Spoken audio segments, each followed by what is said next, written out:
There are multiple ways to crop an image in Photopea, but today I'm going to show you how to crop an image by using Crop tool.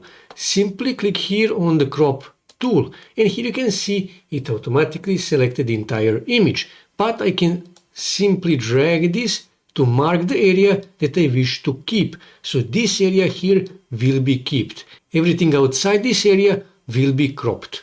Now, here you can see I can move this area any way I want, because here I have chosen free. But if I choose fixed ratio, then it will be a fixed ratio. I cannot do that. It will always move in the same aspect ratio, in this case 1:1.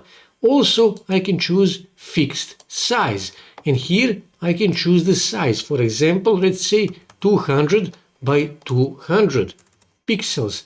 And when I click here, you can see it increased the size. Also, you can choose here original ratio, or 1:1, 4:3, 3:2, or 16:9. Here you can see this is the original ratio.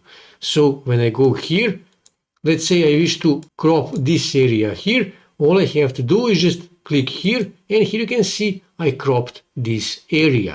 So this is how you crop an image in Photopea.